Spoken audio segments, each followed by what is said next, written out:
welcome to another episode of Red Light Sports Ramble presented by the Red Light Sports Network.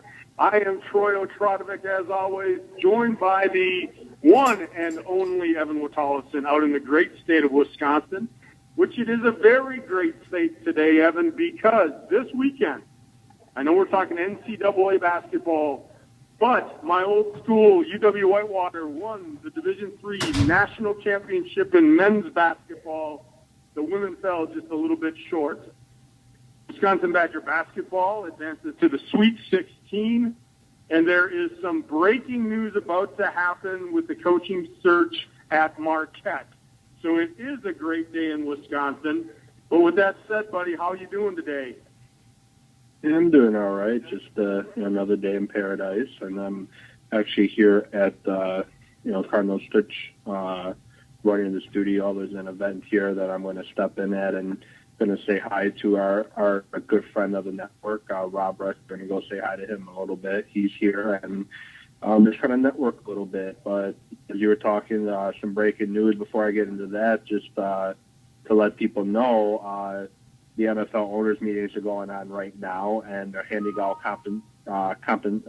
compensatory picks, and the Packers received a third and a fifth round for the loss of Greg Jennings and Eric Wadden from last year. They go into your breaking news. Nothing has been made official from what I have seen, but it's supposed to be supposedly, rumor has it, announced any minute now. You know, as we mentioned Friday, Buzz Williams have left the Marquette program to go to Virginia Tech in the ACC, and we talked about that a little bit on Friday on the why and possibility and, why he could have went. But it's looking like Marquette is set to name VCU head basketball coach Shaka Smart their new head basketball coach. So nothing is official yet, but what I'm seeing on Twitter, it's sounding like they're going to name it they're expected to name it any minute now, which is kind of funny because Buzz Williams is going to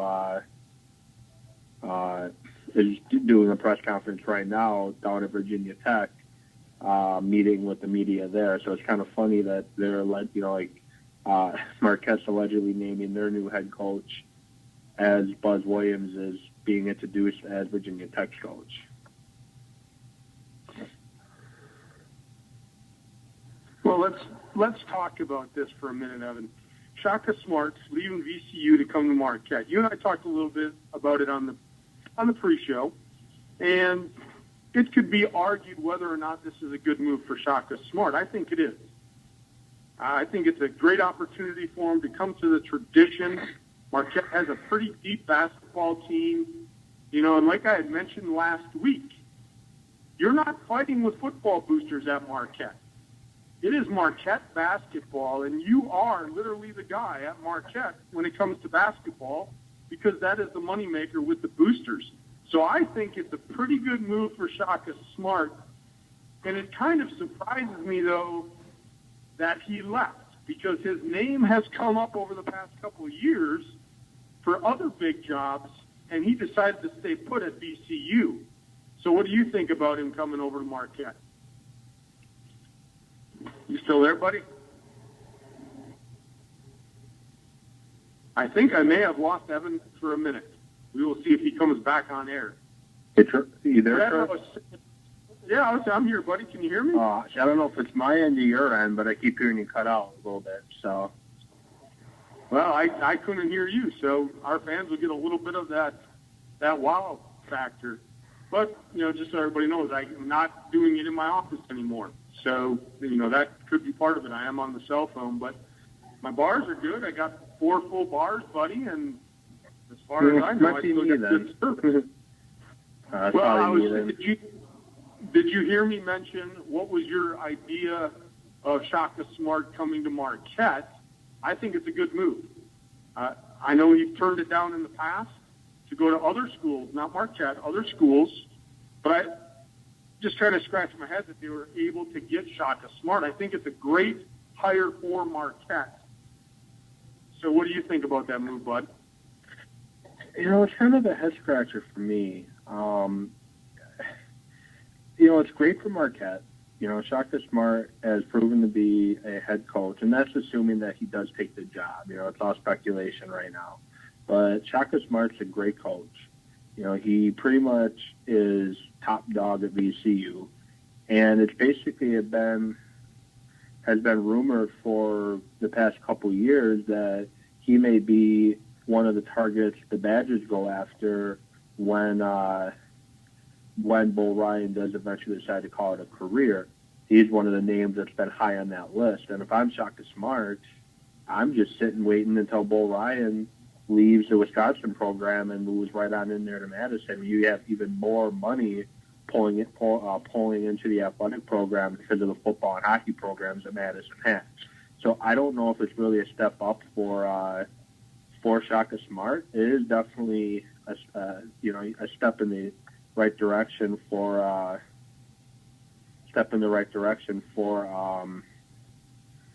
Marquette if in fact he is a new coach. But like I said, I don't know if it's really a step up for Shaka Smart.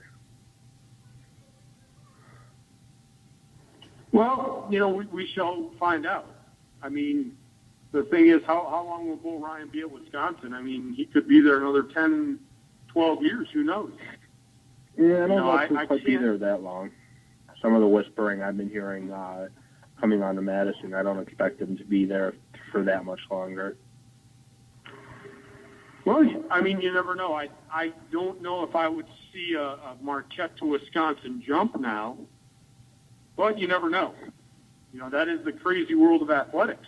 Crazy things happen all the time, as it was seen by the NCAA brackets.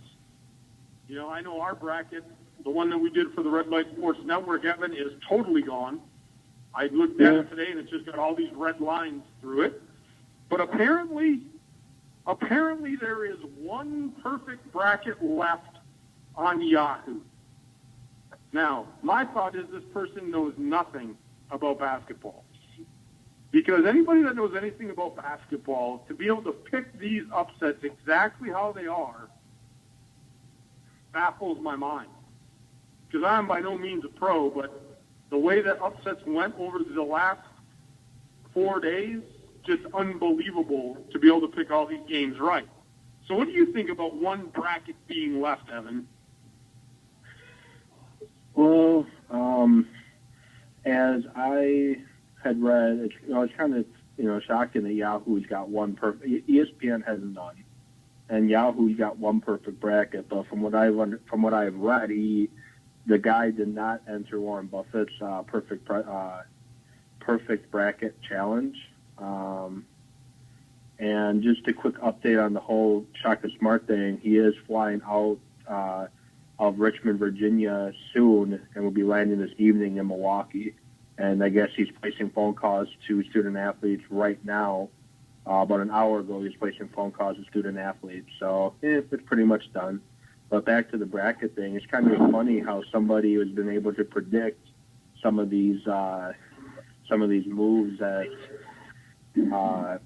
have happened. Some of these games, like Stanford beating Kansas and Mercer beating Duke, and it's just kind of shocking that someone had guessed it. I'm actually going to next basketball season for one of my brackets. I'm going to do a coin flip. I'm going to each my pick. I'm going to flip a coin, and give one team head, one team tail, flip a coin, and see what happens, and see how I end up doing. Well, I'm right there with you, buddy, because I sit here and I think about it, and then I pick, and then I don't pick, and it doesn't matter anyway. So I think you're absolutely right. I think there should just be a random way to pick these brackets. Sometimes I think I should just go around the public and ask public opinion and just put it in my bracket. I'd probably do better. However, my Syracuse jinx has been broken. They lost when I thought they were going to lose. The Duke jinx, however, continued. But at least one of the jinxes is over. But moving past the bracket, moving out of D1, we got to give our props to University of Wisconsin-Whitewater. Did you get a chance, Evan, to watch the end of that game, the highlights on how Whitewater won? Yeah, it's actually on Sunday morning. It was a number 3 play, I believe, on SportsCenter's Top 10. And then this morning, for top plays of the weekend, it was number 10. So I did get to see it a couple of times, and talk about a heck of a way to end the game. I gotta, feel sorry for the team Whitewater beat, thinking they had to win with 4 seconds to go, and then they end up losing it the way they did. So you kind of gotta feel some sympathy for the other team. But I love seeing Wisconsin teams win, so the sympathy stops right there. Well, yeah, and that win, if you're watching the tournament, Iowa State won the same way. They had 13 seconds to go, got the last possession, went down on North Carolina, drove to the hoop, made the layup, and then North Carolina. I wanted to get your take on this. Of all the games this weekend, this is the play that stood out to me the most. They inbound the ball. They get over half court. They try to call a timeout, which they would have been left with 0.2 seconds anyway, but the clock didn't start on time, so they called the game. But that's neither here nor there. I want to get your opinion, Evan, on this. Even if there had been, let's say, 2 seconds left when they inbounded and could have called a timeout, was it the right thing to even try to call a timeout there, or should he just have taken another dribble and fired a long-distance three-pointer to try and win at that point? Well, the reason why they were trying to get a timeout called, they saw, Roy Williams is on the sideline trying to call timeout, and the referee walked right past him and pretty much ignored him. And then the team saw him trying to call timeout, so when they got it up past half court and they saw where the clock was, they quickly called timeout to try to set a quick pop and shoot, which is what they're trying to get set up. If the clock had been accurate, let's say, they did call timeout and they got it, it would have been about a half second left, about 0.7 at the most, and it would have been enough time to get the inbound to a shooter, set it up and shoot before the clock ran out. And, but, the clock didn't start when it was supposed to, and the referees ended up making the right call. I don't have an issue with the timeout being called. It's, North Carolina wanted something set in order to, get the potential game-winning shot off. But it just didn't happen the way they wanted it to, and the time they thought they had left, they didn't have. And long story short, the referees, even though the timekeeper screwed up, the referees, and we don't say this very often, the referees got it right. Yeah, they actually did get that one right, because when you watch the replay, that clock did not start. It really didn't. So North Carolina actually had an advantage there as the clock didn't start. So by calling that timeout, it actually, in essence, cost them the game, because then it went to the review. Now, had he shot it and let's say he would have made it, would Iowa State have argued the time starting? I don't even know if that's reviewable. It would have been but reviewed. Even with the time, would have been though, reviewed.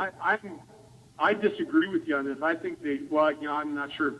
I wanted your opinion on the timeout, why you thought they were doing it. I would have just went for the shot, because at this point, the way that Iowa State was guarding the inbound play and the defense they have, it would have been nearly impossible for them to get any kind of good look at the hoop. I thought that he should have took another dribble and took the shot. But again, that's me. I'm an idiot with an opinion. But in essence, they tried to call the timeout. It cost them the game. I thought Roy Williams handled it with class at the end of the game as he was talking to the officials. A lot of times we see these coaches blow up and get all irate and do crazy things on the court. But Roy Williams handled it with class. I always thought he was a classy coach, and it just sucks. But it goes back to, if you would have played defense on the last drive, on the last 13 seconds, it may not have come down to that. So I thought he had a lot of class when he handled the referees saying the game was over. What was your biggest memory of the first, and I guess first, second, and third rounds, those crazy playing games now counted as round one? But what was your best memory of the weekend and the early week of last week in the tournament, Bud? Well, for the record, I don't consider that round one, like the play-in games. I refuse to consider that round one. I'm Thursday, Friday, is round one, Saturday, Sunday is round two. As much as the CBS tries to push that down our throats, it's not round one, the playing games. Good for you, buddy. But I'm right on board with you there. I think what stood in my head obviously Wisconsin and Oregon, anyone that tries to claim same old Badgers, no, it's not. Because in years past in the NCAA tournament, and we're talking about Wisconsin game in a few minutes, but in the past when Wisconsin got down like that in the NCAA tournament, they would fold up and they wouldn't make a big comeback, but they ended up making a huge comeback, outscoring Oregon by 20 points in the second half, 48-28, took control of the game and got the win. That's my homer pick. But the Syracuse-Dayton game was just incredible, the final minutes of that game, because you had, it looked like Dayton had the win. Dayton inbounds the ball, and Syracuse does a trap, and the Dayton guy ends up stepping out of bounds on the baseline. It looks like Syracuse is going to sneak away at the victory, but then the last shot for Syracuse missed. Long story short, Dayton wins. So that's one that stands out to me from over the weekend. Duke losing just because I dislike Duke. That always stands out to me. I like seeing Duke lose, and trying to look at some of the other games from the weekend. The Stanford-Kansas game was a great game. The Kentucky-Wichita State game, I watched that entirety, and wow, was it a slugfest. It went back and forth the entire game, and as I expected, Kentucky got the win. It's a bunch of blowouts this weekend, but, there were a lot of good basketball games, and, it kind of, as much as the blowouts suck, it did kind of, help feel a little bit better when you saw some of the close scores like VCU and SF Austin. SF Austin ended up, if I'm not mistaken, you can correct me if I'm wrong, from my understanding, got a 4-point play to end up tying the game that ended in overtime. So lots of good games this weekend. It's hard to pick just one. Oh yeah, it's NCAA tournament. You got to love being able to put on. I have DirecTV, so I have Sports Mix, and be able to put on Sports Mix and see the different games on there instead of having to go to one channel to the other. I have the Sports Mix on, so I can kind of see what's going on, and I can pick and choose which one to go to. So I love NCAA tournament basketball. So as we're going to wrap the show up tonight, let's break down the Badgers in the Sweet 16, and I'm going to start with what you said, Evan. This is not, like you said, I agree with you 100%. This is not the Badgers of old, because you're absolutely right. Had this happened last year, I would say maybe not. 2 years ago, definitely game over, done. Would have been a 20 to 15-point loss. The reason is they have the offense this year, Evan. They can shoot back into a game. They have a number of players that can hit the three. They've got Kaminsky down low that can go in the paint and score. They've got a number of ways to score points and to score quickly. If there's any beef I have, and I've said this before, they can't defend in the paint. Now, they've done a better job in the NCAA tournament, but I still see the weakness. And you had mentioned it, and I remember you saying it on one of the rambles. We struggle against those teams that have guards that can dribble penetrate. Those guards scare us. And that is still evident in the NCAA tournament. But we can now shoot and score with anyone. And that is a big positive as a Wisconsin Badger fan, to know that if we get down by 10 or 12 points, we can come back. So break the game down, bud. It was a great game to watch, at least in the second half.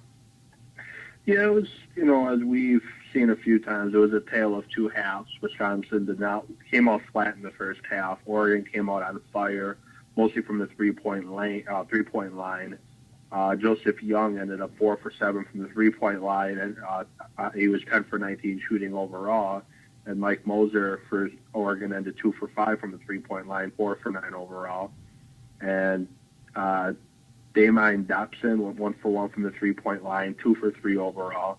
So the guard play isn't what hurt Wisconsin. What hurt Wisconsin was Oregon was red hot shooting from the start. They ended the day 44% from the 3-point line, 49% from the field overall, and 91% from the free throw line, including Jason Castley, a perfect 11 for 11 from the free throw line. They went 21 to 23 overall. That's what was hurting Wisconsin in the first half. And they're getting the easy 3-pointers, and Wisconsin was struggling because they were trying to pretty much keep Oregon from attacking the hoop. But Oregon was just sitting back, launching up threes, and Wisconsin went into halftime down 49 to 37. Now Wisconsin came out in the second half, like I said, and outscored Oregon by 20, 48 to 28, and they were led, mostly by Frank Kaminsky, who scored 19 points in the game.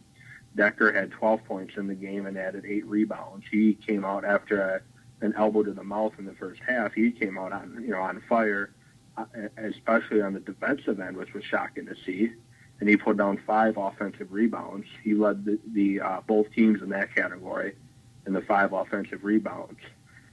Trayvon Jackson was huge down the stretch, scoring 16 points, including he went 9 from 11 from the free throw line, including 4 crucial free throws at the end there, including 4 to pretty much end the game when they got Oregon got caught from their flagrant foul for one of their players just shoving Jackson to the floor after Jackson got the rebound. They just shoved him to the floor.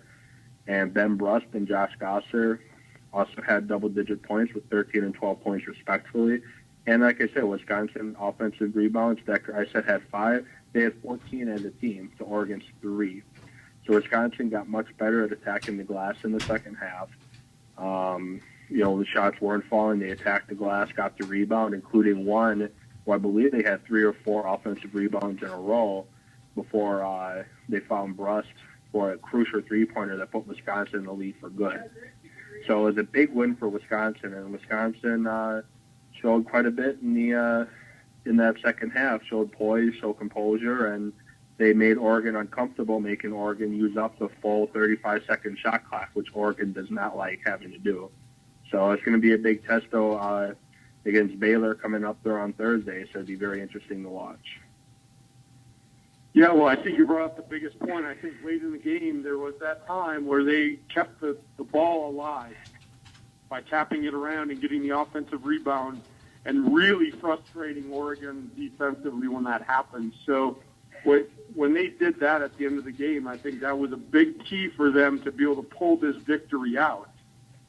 And to be able to watch them play with that much intensity when they were down, it really made me feel good, and it makes me feel bad now that in the money bracket that I picked, I took Creighton. And so we all know what happened to Creighton. So now I'm really screwed in the money bracket. But it's not going to be an easy game against Baylor by any means. They went out and they played a really good game against Creighton. I was actually disappointed in the way that Creighton played, but back to Wisconsin.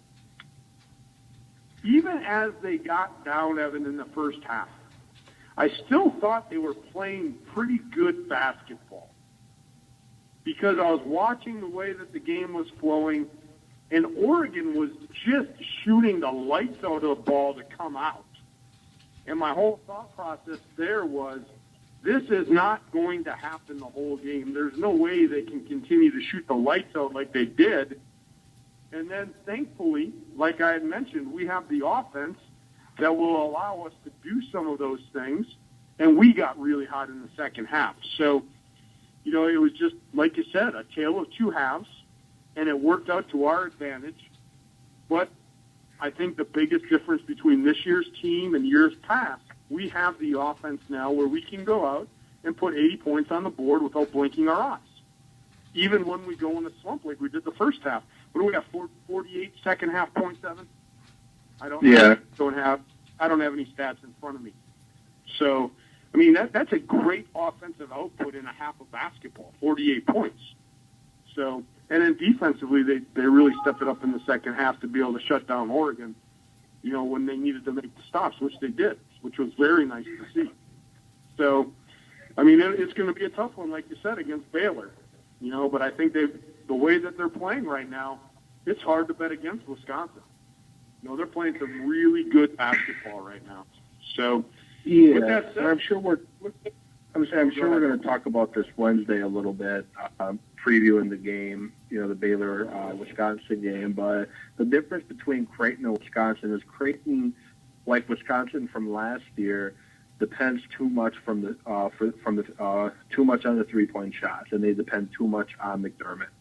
And Wisconsin this year has the players that can drive to the hoop, and they can drive to the hoop and dish it out for threes. Where Creighton doesn't have guard penetration that Wisconsin has. Creighton's guards aren't very good, and they just got bottled up by Baylor's zone defense. And they focused stopping McDermott, slowing him down, and McDermott had to get his points from underneath the basket when he's your sharpshooter, and you're forcing him to take drive to the hoop and take close shots because you're not giving him good luck. See, Wisconsin has like Baylor is very deep when it comes to scoring. All the starters for Wisconsin had double-digit points on Saturday. Nigel Hayes had 6, Bronson Koenig had 5, and Dukin had 2. Wisconsin's deep when it comes to scoring, and they have 6 guys that can get double digits easy. And they have 2 guys in Frank Kaminsky and Nigel Hayes that can post up, have really good post moves, and Josh Gosser, even as a 6'3" guard, can post up. So, yeah, it's going to be tough for Wisconsin, but, Creighton, Wisconsin poses a different matchup to Baylor than Creighton did. And we have about 2 minutes and 30 seconds to go. Yeah, well, with that said, I mean, kind of like today is the hangover of basketball. Nothing really on TV tonight. You've got women's college basketball on. But as far as sports goes, kind of that downtime right now to recover from the weekend. So what do you got? You got plans for tonight's social event? What's going on there, bud? They have it's called the Sports Management Roundtable at Cardinal Church today, where they got a bunch of professionals in the sports field in various different places here, meeting with graduate students and undergraduate students in the sports management program here at Stretch. And like I said, our good friend Rob Russell is going to be here, so I'm going to say a quick hello to him, and then just kind of network with the people that are here to, maybe find future employment. So, but we'll see what happens. Find future employment and find a future home for the Red Light Sports Ramble, buddy. There we go. That's what I'm saying. But also with that said, we have a great guest tomorrow. So fill the listeners in on tomorrow's guest and what we're going to be talking about tomorrow. Yeah, well, tomorrow is our typical Tuesday Packer Talk, and we have Brian Caribou. I hope I'm pronouncing that right. He'll let us know for sure tomorrow. He's going to be on. He's editor at CheeseheadTV.com and Pro Football Draft Preview. He's been blogging since 2005, and he brings a lot of knowledge to the Packers, and he's going to be talking about their offseason moves, looking ahead to the NFL Draft, and, it should just be a great show, as always. Well, I look forward to it, bud, and it's going to be 6 o'clock Eastern Time, 5 o'clock Central Time. And so for the listeners to know, we've had to make some adjustments to schedules due to work conflicts with myself. So I'll tell you what, buddy, I appreciate your flexibility. I appreciate the listeners' flexibility. I will get this uploaded and on YouTube as quick as I can. So we appreciate every single listener that's out there. But with that said, everyone, we appreciate you listening in tonight. We'll see you at the next red light. We'll get back at you tomorrow.